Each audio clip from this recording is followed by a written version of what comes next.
Existe um debate hoje dentro da academia, certo? Teológica, entre pessoas do agnosticismo e do ateísmo militante, como também de cristãos, etc., que esses cristãos, de fato, advogam a autenticidade bíblica. Existe uma complicação danada referente a essa situação, certo? E eu faço parte, inclusive, de um grupo de pesquisa internacional sobre o Jesus histórico, o cristianismo primitivo, onde eu ganhei já 5 prêmios internacionais na área de teologia e 2 de arqueologia bíblica.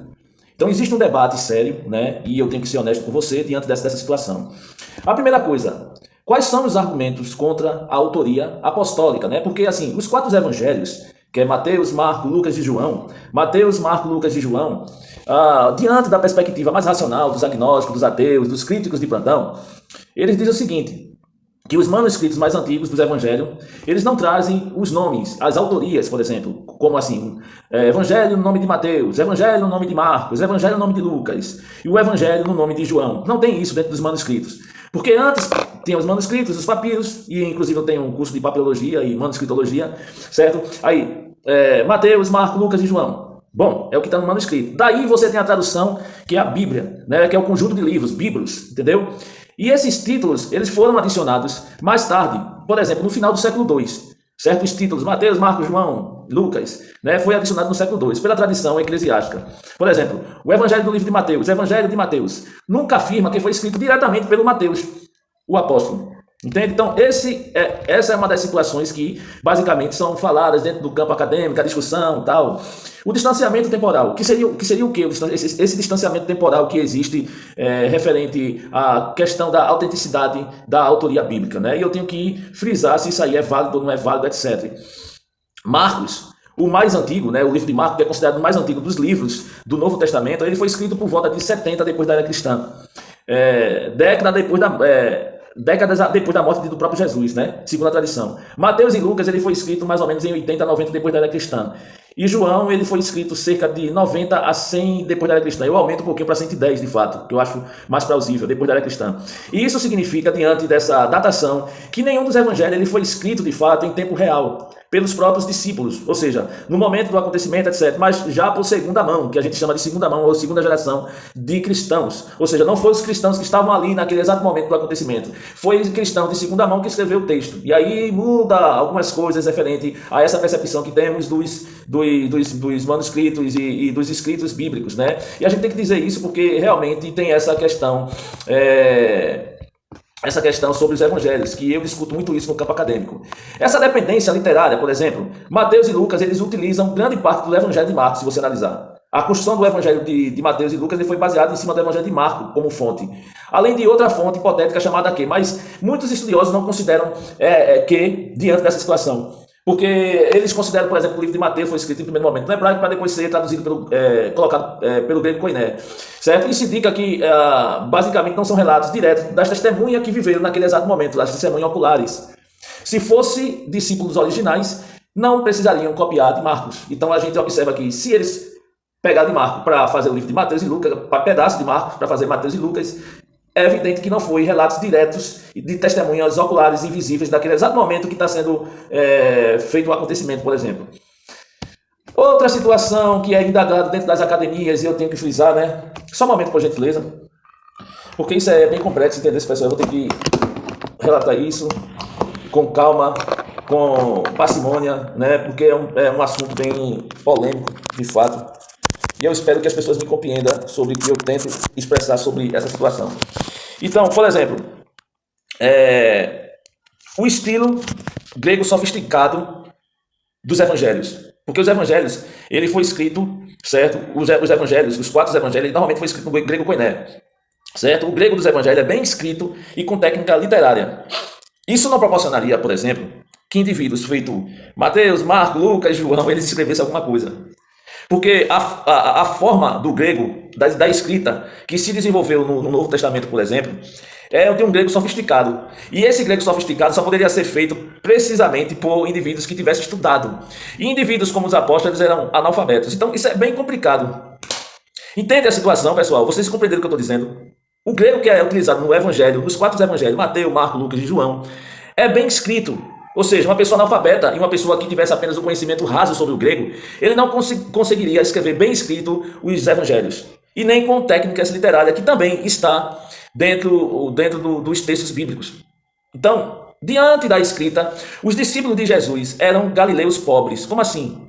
Provavelmente eles sem grande instrução formal em grego, porque poucos tinham digamos, a ferramenta apurada do grego na sua escrita, na sua fala. Naquele período primitivo, infelizmente não tinham, com exceção talvez do livro de João, né? Vamos colocar uma exceção dos 4 evangelhos, Mateus, Marcos, Lucas e João. No caso de João, ele poderia ter uma maior, digamos, ele poderia ter um maior conhecimento sobre o grego.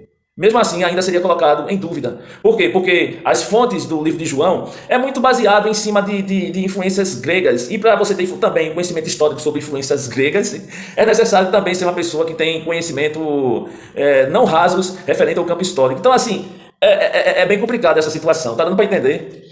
Então, assim, é por isso que eu peço que as pessoas que me acompanham nas redes sociais, elas comecem a simplesmente respeitar o meu campo de trabalho, o meu campo de atuação. Tá dando para entender? Eu vou continuar, mas eu só peço isso, porque, de fato, as pessoas, elas vão muito pela fé. E não é bem assim, né, meu irmão?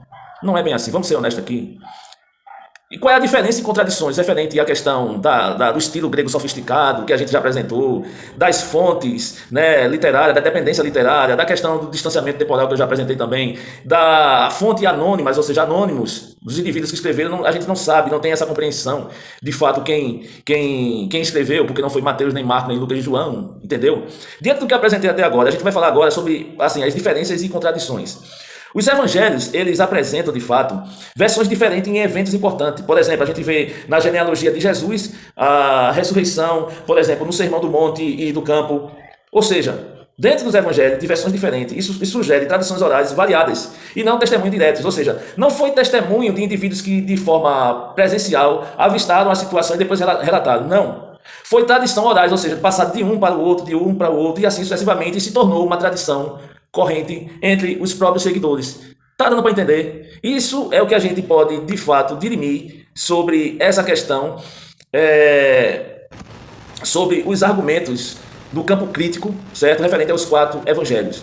Então, referente aos 4 evangelhos, a gente pode ter essa questão da diferença, né, sobre a autoria, sobre a escrita, sobre a fonte, sobre as contradições de discrepância referente à genealogia, ressurreição, Sermão do Monte, que é uma tradição que foi oral, que foi passada de comunidade para comunidade, que eram seguidores, e não testemunho direto de pessoas que foram oculares. Então, a gente tem isso contra, né, referente aos 4 evangelhos.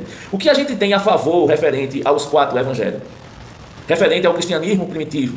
Diante do que as pessoas acreditam diante dos 4 evangelhos, Mateus, Marcos, Lucas e João, que temos de fato compreensão referente a essa questão. Por exemplo, Papias de Heliópolis, né? Papias de Heliópolis, ele já atribuía o primeiro evangelho de Mateus e o segundo a Marco como intérprete de Pedro. Papias já falava isso. Isso é um argumento a favor, se você considerar num dos pais da igreja como fonte verídica. Está dando para entender? Já Irineu de Lyon, ele, que é mais ou menos do ano 180 depois da era cristã, ele defendeu claramente que havia 4 evangelhos. O próprio Irineu de Lyon, que é um dos pais também da igreja, ele defendeu claramente que havia 4 evangelhos e vinculou esses 4 evangelhos aos apóstolos e aos seus companheiros.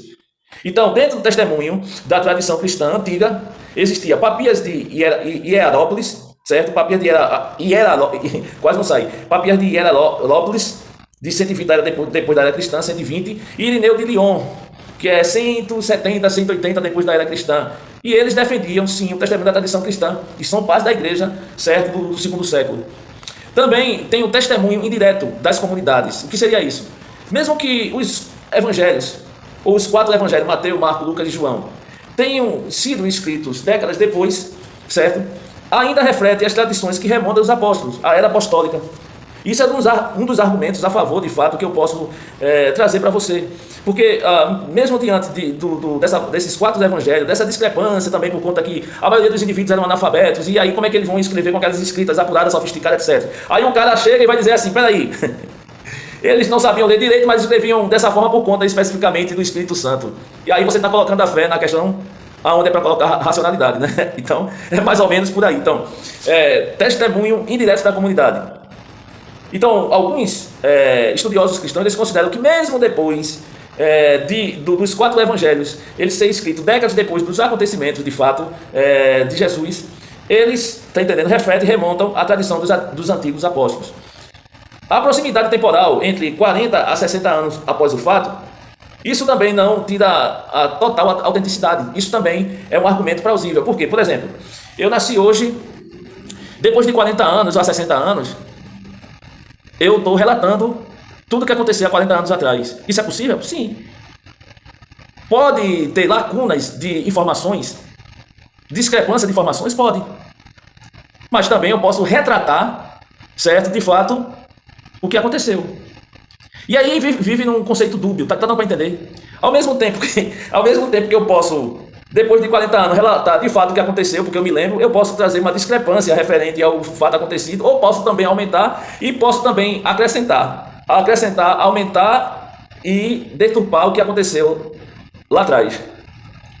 Só que, diante de 40 anos ou 60 anos, que está dentro do espaço de uma geração, ele também comporta mais ou menos o conceito de plausibilidade de informações referente às testemunhas oculares. Isso, de certa forma, traz uma esperança da confiabilidade dos evangelhos. Isso é o ponto positivo. Pode trazer, como também pode trazer uma discrepância. Isso é uma situação que é uma questão, assim, como é que eu posso dizer? Interpretativa. Tá dando para entender aqui? Uma questão mais interpretativa. A questão da coerência com o contexto judaico do primeiro século. Como assim? Tem essa situação. Detalhes, por exemplo, arqueológicos, culturais e também geográficos presentes nos evangelhos, eles demonstram conhecimento do ambiente palestino do tempo de Jesus. Por exemplo, quando se fala de nomes próprios comuns, nos costumes judaicos, nas cidades reais, onde está acontecendo determinada situação da história bíblica e das moedas que eram utilizadas no tempo. Então, alguns detalhes que são apresentados no contexto bíblico também reforçam que existe também a plausibilidade referente à confiabilidade dos detalhes arqueológicos que são apresentados na Bíblia ou no contexto bíblico, certo? Que reforça, sim, a autenticidade. Outra situação que a gente pode refletir é que, por exemplo, lá no livro de Marcos, a gente observa o livro de Marcos como memória também de Pedro. Segundo, por exemplo, a tradição, Marcos teria registrado as memórias de Pedro, o que explicaria o caráter mais simples e direto do Evangelho. Ou seja, isso dá uma testemunha ocular de forma indireta. Está dando para entender? Então, Marcos, segundo o que Marcos explicitou, segundo o que Pedro e a narrativa de Pedro apresentava, que são muito similares, ela explicaria o caráter mais simples e direto dos Evangelhos. E isso daria uma testemunha ocular de segunda ordem, talvez, ou uma testemunha ocular indireta. Está dando para entender? João como testemunha privilegiada, por exemplo. Alguns estudiosos do campo acadêmico, eles argumentam, por exemplo, que o discípulo amado, mencionado no quarto evangelho, no caso, o evangelho de João, seria de fato João, e que a comunidade que escreveu o livro de João preservou e ainda expandiu os testemunhos do livro de João. Está dando para entender? Então, diante dessa possibilidade, certo? A gente tem uma disputa de narrativa aqui, ó. A disputa de narrativa é que alguns críticos, por exemplo, que são críticos agnósticos, como eu, como indivíduos que são ateus também, e críticos natos sem ter bandeiras ideológicas, etc., os evangelhos são tradições orais que são transformadas em textos escritas por comunidades anônimas e não por apóstolo, nem por pessoas que eram seguidores de primeira ordem. E logo, diante dessa falta de coerência ou de falta de constância, não tem autoria apostólica direta. Já os ditos defensores mais conservadores, os defensores ditos teólogos cristãos, eles afirmam a seguinte coisa: mesmo que os apóstolos eles não tenham escrito de próprio punho, certo? De próprio punho, o que está escrito ali no Evangelho de Marcos, de Mateus, de Lucas e de João, os seus discípulos, ou seja, os seus seguidores, eles começaram, diante dessa posterioridade do fato acontecido, eles preservaram fielmente as suas memórias. E aí o que garante a autenticidade, tanto no campo histórico, como também no campo da fé. Está dando para entender aqui o raciocínio? Só que existe uma questão aqui que a gente tem que dizer sobre essa situação. Que a autoria direta, ou seja, o livro de Mateus, de Marcos, de João e de Lucas, ele foi escrito pelos próprios indivíduos? Não. Isso aí é uma concordância, de fato, tanto das pessoas que defendem a confiabilidade bíblica, como daquelas pessoas que descartam essa possibilidade. Tem o mesmo pensamento. Não foi feito por Mateus, nem por Marcos, nem por João, nem por Lucas. Certo? Não foi feito por nenhum desses indivíduos escrevendo nada, até porque os indivíduos eram analfabetos e a escrita é sofisticada. Como é que um indivíduo vai escrever o grego koiné, certo? Sem conhecer o grego? Me explique isso. Me explique isso. Não tem como. Aí o cara vai jogar a questão da espiritualidade. Não, isso é fé, isso é mistério. Eles não escreveram foi nada. Entendeu? Porque os indivíduos eram pescadores e no primeiro século, até no início do segundo século, só existia, sabe quantos por cento de pessoas alfabetizadas?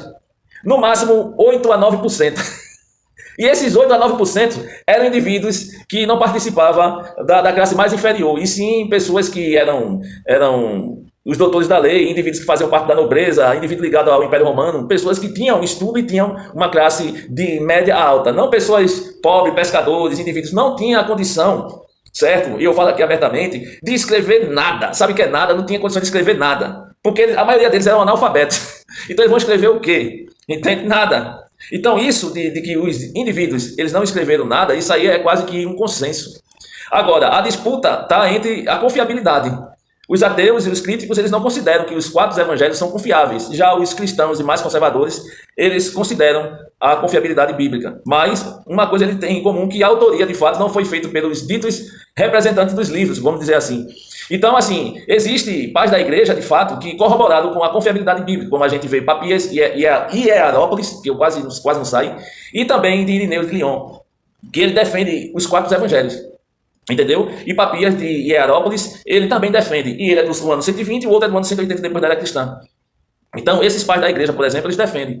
Só que aí que você tem que entender que esses pais da igreja a qual defendem, eles pertenciam ao Império Romano. E aí vem os críticos de plantão e vem trazer um questionamento referente a isso. Olha, se eu estou criando o livro bíblico, e quem criou o livro bíblico diante dos indivíduos que iriam, naquele exato momento, agrupar os manuscritos e construir o que a gente chama de Bíblia, é evidente que ele vai corroborar aqui para o que a igreja queria desenvolver, que na realidade é a confiabilidade.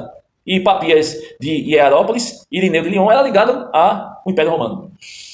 Né? Era ligado ao poder grego-romano. Né? Então, assim, é uma fonte, mas de fato tem essas problemáticas, né, que eu estou colocando aqui para todos vocês. Então, é bem complicado isso. Né? É bem complicado essa situação, mas diante disso eu deixo vocês tirarem as suas próprias conclusões. As pessoas conservadoras vão sempre dizer que são confiáveis, os ateus vão sempre dizer que não são confiáveis, também tendo argumento plausíveis sobre essa situação. Tá bom? Um abraço do professor Rafael Nascimento.